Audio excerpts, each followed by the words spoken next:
Good morning दोस्तों, नमस्कार। आप लोग तैयारी कर रहे हो। इसी के साथ हमारा जो एग्रीकल्चर का नया टॉपिक आया है आपका प्रतिकूल मौसम के प्रभाव। और प्रतिकूल मौसम के प्रभाव थे या प्रतिकूल मौसम के जो भी प्रभाव थे उनके बचाव के उपाय थे, उनमें हमने पहले पढ़ लिया था कि पाला या तुषार जो है, पाला या तुषार है, उससे बचाव के उपाय पढ़ लिए थे। उसके जो हानिकारक प्रभाव थे और उसकी जो परिभाषा थी वो हमने पढ़ ली थी। और इसके अंदर यदि हम बात करें तो अगला जो पॉइंट आता है आपका वो आता है, दूसरा जो पॉइंट है वो है गर्म हवाएं या लू कह सकते हो। इसको क्या कह सकते हो? लू कह सकते हो। गर्म हवाएं या लू कह सकते हो, ठीक है। हॉट विंड्स क्या कह सकते हो? हॉट विंड कह सकते हो इसको, ठीक है। तो अब बात करते हैं आपका जो पाला या तुषार था उसके बारे में हमने बात कर ली थी। और अब आपका आता है लू। लू के अंदर हम बात करते हैं तो लू जो एक शब्द है वो किससे बना है, हम बात करते हैं इसकी। देखो लू कैसे चलती है, कैसे कार्य करती है ये। जैसे जून का महीना होता है, कौन सा महीना होता है? जून का जो महीना होता है उस महीने में क्या होता है आपके बहुत ज़्यादा गर्मी पड़ती है। क्या पड़ती है? गर्मी पड़ती है। और इस गर्मी के कारण क्या होता है कि आपके वायुमंडल में क्या हो जाती है, जो वायु दाब होता है, वायुमंडल में क्या होता है? वायु दाब होता है। और वायु दाब क्या करता है इसके अंदर, जैसे ही गर्म होता है, जैसे ही गर्म होती है हवाएं, तो ये क्या हो जाती है? हल्की हो जाती है। कैसी हो जाती है? हल्की हो जाती है। और हल्की जो भी चीज़ होती है वो क्या करती है? ऊपर चली जाती है। हल्की जो भी चीज़ होती है वो क्या करती है? ऊपर चली जाती है। यहाँ पर हल्की हवाएं ऊपर चली जाती है, नीचे का स्थान खाली हो जाता है। जो वायुमंडल है आपका, जैसे मान लो ये वायुमंडल है, इस तरफ देख लो, ये आपका कोई वायुमंडल है। इस वायुमंडल में क्या है? ये पृथ्वी की सतह है। जैसे मान लो ये पृथ्वी की सतह है, इस सतह के ऊपर यहाँ पर क्या हो रही है? ज़्यादा गर्मी। क्या पड़ रही है? ज़्यादा गर्मी पड़ रही है। ज़्यादा गर्मी पड़ रही है तो यहाँ की वायु क्या हो जाएगी? ऊपर चली जाएगी। ऊपर का मतलब ऊपर के वातावरण में यहाँ पर आ जाएगी, यहाँ पर स्थान खाली रह जाएगा। मान लो इधर ठंडे प्रदेश है, यहाँ पर ठंडे प्रदेश है। कौन से प्रदेश है? ठंडे प्रदेश। यहाँ पर वायु दाब ज़्यादा होता है तो ज़्यादा से कम की ओर गति करते हैं। क्या करते हैं? ज़्यादा से कम की ओर क्या करती है? हवाएं गति करती है। तो जब ये हवाएं चलती है तो ये भी कैसी हो जाती है? गर्म हो जाती है। कैसी हो जाती है? गर्म हो जाती है। और गर्म होकर क्या करती है? गति करने लगती है। तो जो ये गर्म हवाएं चलती है इन्हें क्या कहते हैं? हम लू कहते हैं। क्या कहते हैं? लू कहते हैं। और लू राजस्थान में जो चलती है वो जून जो महीना है इसमें सबसे ज़्यादा लू चलती है आपकी। यहाँ पर क्या होता है? राजस्थान में शुष्क क्षेत्र है। शुष्क क्षेत्र होने के साथ साथ यहाँ पर गर्मी भी ज़्यादा पड़ती है। और गर्मी ज़्यादा पड़ने के कारण यहाँ की हवाएं क्या हो जाती है? गर्म हो जाती है। और गर्म हवाएं क्यों चलती है ये आपको पता चल गया, क्योंकि वायुदाब क्या हो जाता है? गर्म हवाएं होने के कारण कम हो जाता है वायुदाब। वायुदाब जैसे ही कम होता है तो यहाँ पर ठंडी जो क्षेत्र होते हैं वहाँ से हवाएँ गति करती है, दौड़ती है। और जब ये हवाएं गति करती है या दौड़ती है तो इस क्षेत्र में पहुंचती है, तो यहाँ पर आते आते ये हवाएं कैसी हो जाती है? गर्म हो जाती है। कैसी हो जाती है? गर्म हो जाती है। और गर्म होने की वजह से ये क्या हो जाती है? आपकी लू के समान चलने लगती है। यानी कि इनको क्या बोला जाता है? जो गर्म हवाएं चलती है उनको राजस्थान में क्या बोला जाता है? लू बोला जाता है या लू कहा जाता है। देखो आगे, अब हम बात करते हैं कि जो लू है वो कैसे चलती है, इसकी बात कर ही ली हमने। अब लू के प्रभाव देखते हैं। क्या देखते हैं? लू के प्रभाव देखते हैं। लू किस प्रकार आपके जो फसलें होती हैं उनको प्रभावित करती है। अब यहाँ पर आपकी फसलें उगी हुई है। क्या उगी हुई है? फसलें। इन फसलों के अंदर क्या है आपका? फसलें उगी हुई है। और ये फसलें क्या है आपकी? जैसे गेहूँ की है, जौ की है। होती है क्या फसलें? ये होती है क्या? बताओ। लू चलती है उस समय कौन सी फसलें होती है? बताओ जल्दी से। 1 मिनट है आपके पास, मैं इंक डाल रहा हूँ, तब तक आप बता सकते हो कमेंट करके हमें। कौन सी फसलें उगाई जाती है, लू चलती है उस समय? ये क्वेश्चन जो बताएगा उसका नाम यहाँ पर लिया जाएगा। मैं इंक डाल रहा हूँ, तब तक आप नाम बता सकते हो।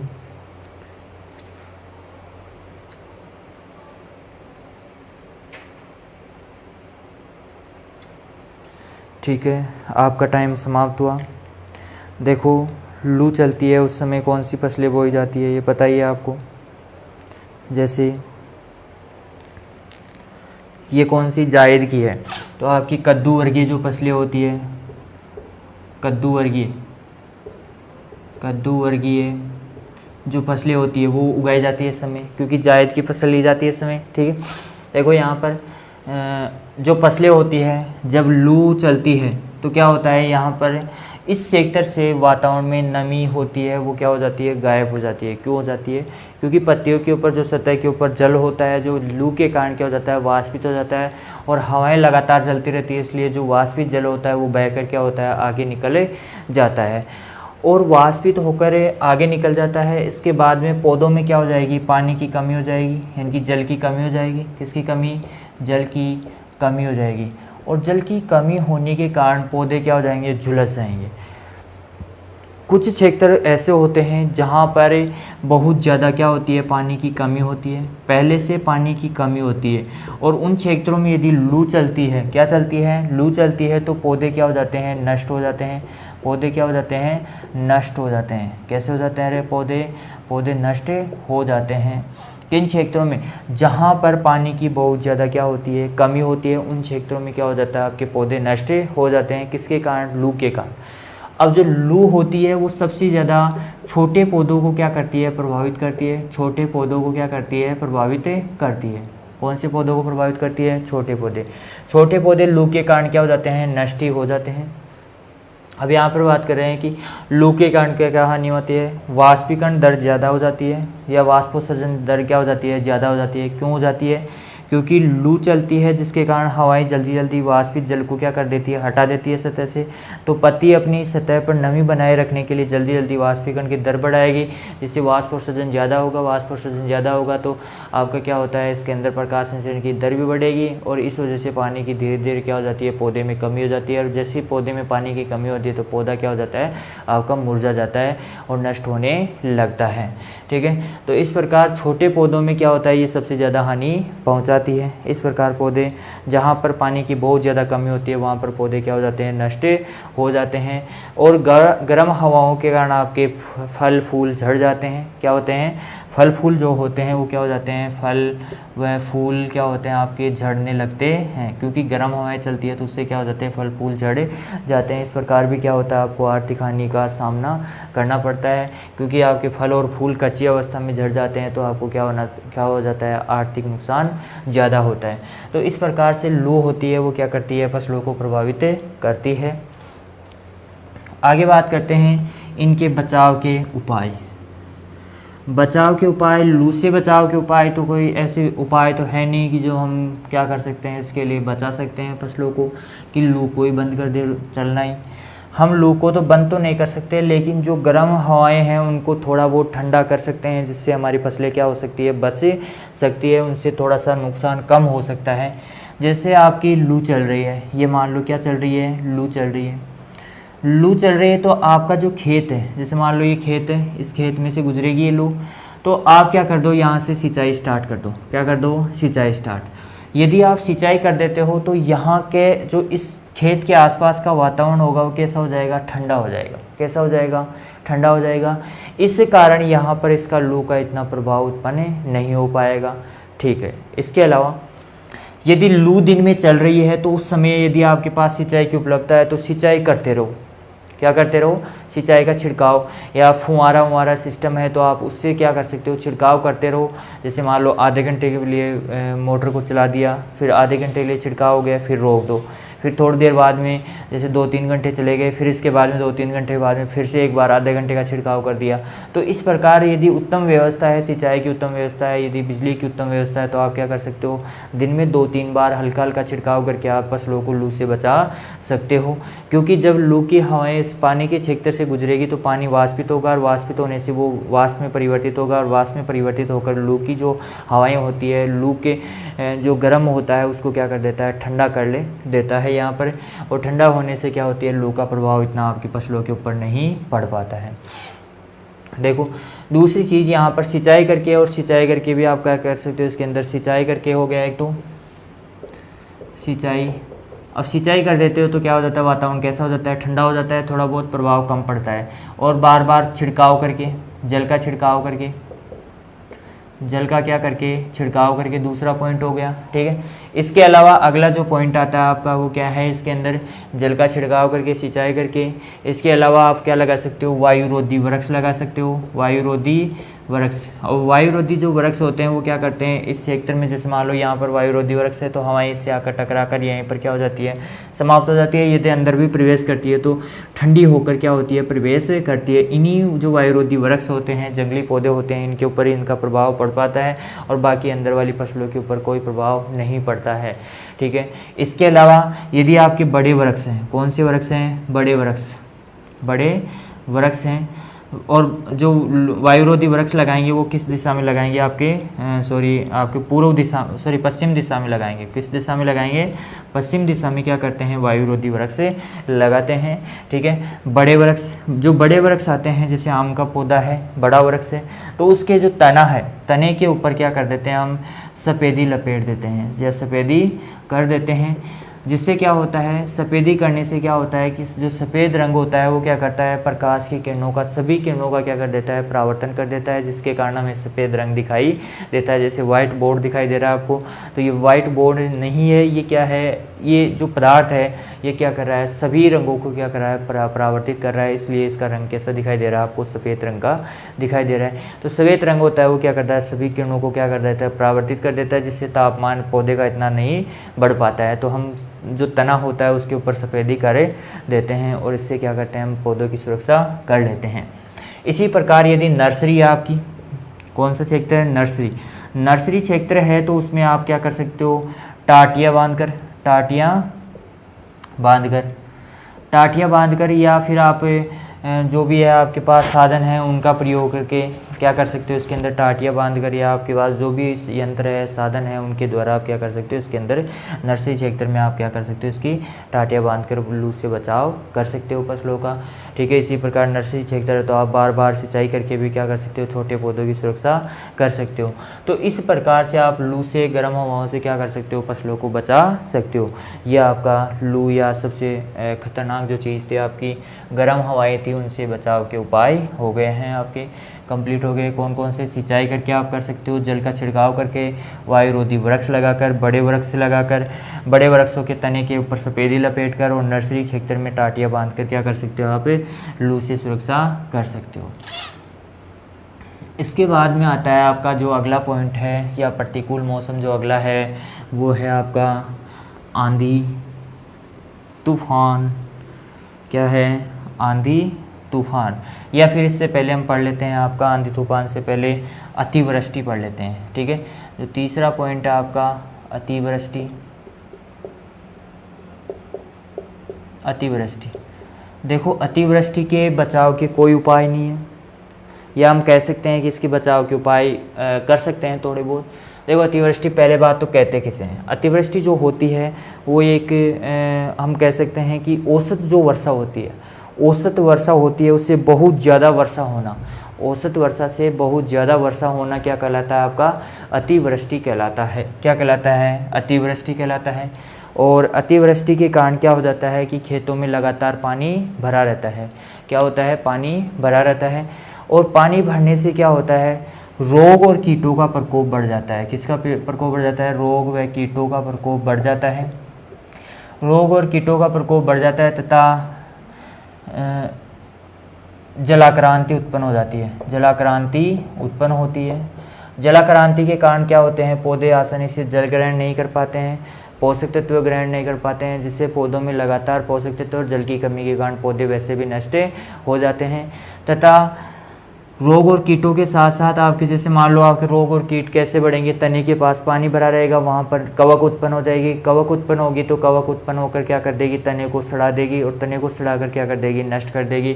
इसी प्रकार यदि नमी ज़्यादा रहती है, वातावरण में नमी ज़्यादा रहती है, तो वहाँ पर कीट पतंगों का प्रकोप ज़्यादा होता है, जिसके कारण फसलों को अत्यधिक हानि हो सकती है। जलाक्रांति के कारण पोषक तत्व ग्रहण नहीं कर पाते हैं पौधे, और पोषक तत्व ग्रहण नहीं कर पाते हैं तो पौधे वैसे भी क्या हो जाते हैं, कमज़ोर हो जाते हैं।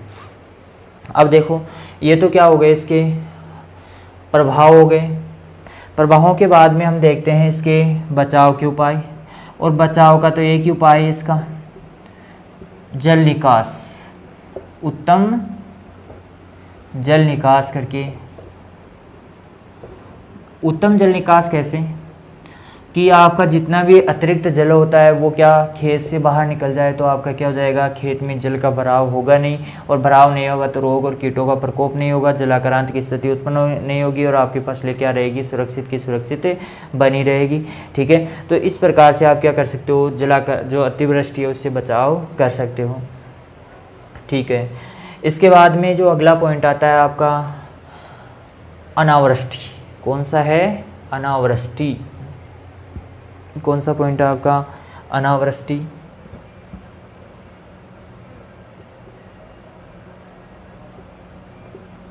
कौन सा पॉइंट आता है, अनावृष्टि। देखो औसत वर्षा से बहुत कम वर्षा होना या वर्षा का न होना, यानी कि हम कह सकते हैं कि यहाँ पर वर्षा जो होगी वो मामूली सी वर्षा होगी। क्या होगी, मामूली सी वर्षा होगी, यानी कि औसत वर्षा से बहुत कम वर्षा होना या वर्षा का न होना क्या कहलाता है, अनावृष्टि कहलाता है। वृष्टि कहलाता है।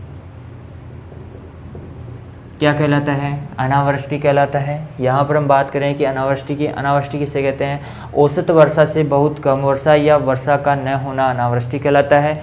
या देखो अतिवृष्टि क्या है, औसत वर्षा से बहुत ज़्यादा अधिक मात्रा में वर्षा होना या बहुत ज़्यादा अधिक मात्रा में क्या होना, बरसात का होना क्या कहलाता है, अतिवृष्टि कहलाता है। और अनावृष्टि क्या है, यहाँ पर औसत वर्षा से बहुत कम वर्षा या वर्षा का न होना क्या कहलाता है, अनावृष्टि कहलाता है। यहाँ पर इसके प्रभाव की बात करें तो जो आपके लू में प्रभाव होते हैं उससे भी ज़्यादा भयंकर प्रभाव उत्पन्न होते हैं। अनावृष्टि के कारण फसलें क्या हो जाती है, बर्बाद हो जाती है। कैसे फसलें बर्बाद हो जाती है या नष्ट हो जाती है, क्या हो जाती है, नष्ट हो जाती है फसलें। कैसे, जिन क्षेत्रों में सिंचाई जल की उपलब्धता बहुत कम होती है, किसकी कम होती है, सिंचाई जल की उपलब्धता बहुत कम होती है, बहुत कम या न्यून होती है, तो उन क्षेत्रों में क्या होता है, अनावृष्टि के कारण क्या हो जाती है, पूरी फसलें क्या हो जाती है, नष्ट हो जाती है। फसलें क्या हो जाती है, नष्ट हो जाती है।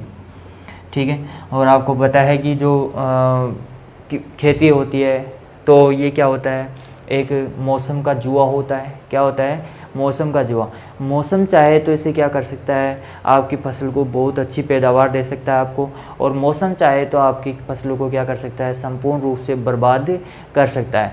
जैसे मान लो किसान क्या करता है, एक जुआ खेलता है, सिंचाई आपकी फसल बोता है, बोने के बाद में उसमें खाद उर्वरक खरपतवारनाशी नियंत्रण करता है, खरपतवार को नियंत्रण करता है। इसके बाद में देखभाल करता है, सिंचाई करता है लगातार, और दिन रात उसमें मेहनत करके क्या करता है, उसको बड़ा करता है, पाल पोस कर बड़ा करता है। और मान लो पकाव के समय क्या हो जाए, ओलावृष्टि हो जाए। क्या हो जाए, ओलावृष्टि। और ओलावृष्टि हो जाएगी तो आपका पूरी फसल क्या हो जाएगी, बर्बाद हो जाएगी, और यहाँ पर पूरी फसल नष्ट हो जाएगी। तो इस प्रकार से उसको क्या हो गया, बहुत ज़्यादा हानि हुई, क्योंकि उसने जो भी खर्चा किया था वो भी गया, और इसके अलावा आपकी जो फसल की इतनी दिनों की मेहनत थी वो भी क्या हो गई, पूरी बर्बाद हो गई, उसको उत्पादन बिल्कुल भी नहीं प्राप्त हुआ। तो एक प्रकार का जुआ होता है। तो यहाँ पर प्रभाव क्या है, फसल पूरी नष्ट हो जाएगी। इसके अलावा अनावृष्टि के कारण क्या हो जाएगी, आपकी फसलें तो बर्बाद होगी, और अकाल का सामना करने पड़ेगा। अकाल पड़ेगा, क्या पड़ेगा, अकाल पड़ेगा। ठीक है, तो इस प्रकार से क्या होता है कि अनावृष्टि के कारण इसके बचाव के कोई उपाय नहीं है। यदि सिंचाई है आपके पास, क्या है, सिंचाई, तो आप क्या कर सकते हो, सिंचाई कर सकते हो फसलों में। क्या कर सकते हो, सिंचाई करके फसलों को जीवित रख सकते हो। इससे बचाव के उपाय केवल यही है। ठीक है, क्योंकि आपको पता है कि मौसम जो परिवर्तित होता है या मौसम बदलता है तो उसके बचाव के उपाय कोई नहीं कर सकता, लेकिन हम थोड़ी बहुत सावधानी अपना सकते हैं इसके अंदर। ठीक है, आपका अनावृष्टि हो गया। अनावृष्टि के बाद में आता है आपका 5वां पॉइंट, ओलावृष्टि। ओलावृष्टि भी क्या ऐसे चलती रहती है साल भर। ये भी एक मौसम के अनुसार ही है, थोड़ा सा बदलता है, उसमें ओलावृष्टि हो जाती है, उसके बाद में वापस समाप्त हो जाता है।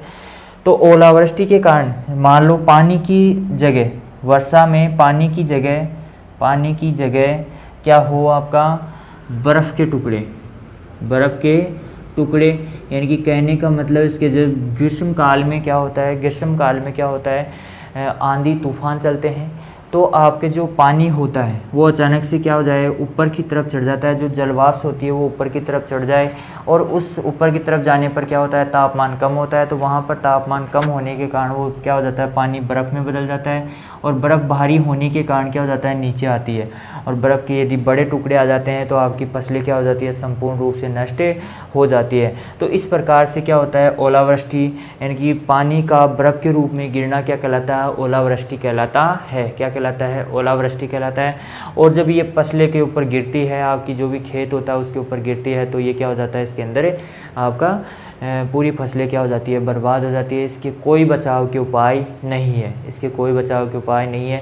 यदि आप टिन सेट भी लगाओगे ना, वो भी क्या हो जाएंगे, इसके सामने टूट जाते हैं, तो इसके बचाव के उपाय कोई नहीं है। हम क्या कर सकते हैं, केवल भगवान से दुआ कर सकते हैं इसके लिए।